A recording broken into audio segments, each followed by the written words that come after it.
Alors, petite vidéo sur le système de cotation en fait. Quand vous allez placer un objet, donc par exemple ici une fenêtre, cette fenêtre va être cotée automatiquement par rapport à différents éléments. Ici par exemple les fenêtres sont cotées de centre à centre. D'accord? Donc là on voit qu'on a 4 mètres entre ces deux-là. On voit aussi que j'ai 2,68 par rapport au nu intérieur.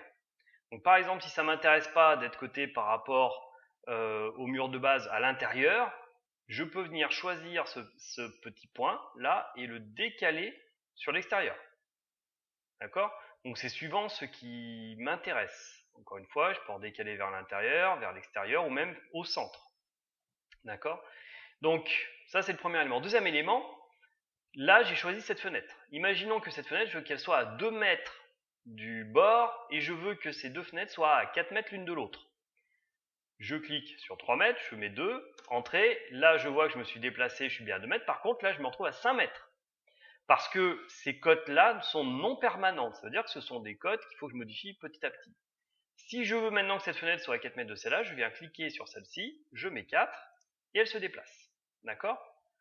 Et là je me suis trompé, finalement c'était pas 2, c'était 3, je me retrouve à 3 mètres, donc je vais revenir ici, cliquer là, remettre 4, entrer. Voilà.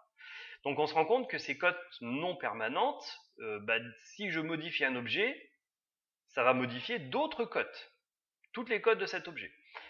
Donc il y a un moyen très simple, si je veux par exemple garder 4 mètres entre ces deux fenêtres-là, il y a un moyen simple pour pouvoir bloquer cette cote.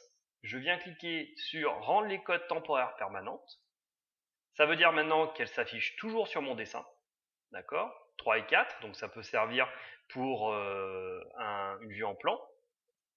Et je peux venir verrouiller. Donc si je viens verrouiller cette cote-là, d'accord, maintenant je désélectionne, je resélectionne ma fenêtre, on voit que mon 3 est en bleu, mon 4 est en noir. Donc si je clique sur mon 3 et que je mets 2 entrées, ça déplace bien les deux fenêtres. Donc si vous avez des cotes comme ça verrouillées, pensez à rendre les cotes permanentes et à verrouiller ces cotes.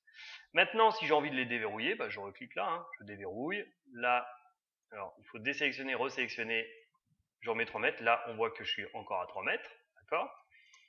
Et si j'ai envie de carrément supprimer, je vais remettre 3 et 4, si j'ai envie carrément de supprimer ces cotes permanentes, je clique dessus, je fais supprimer.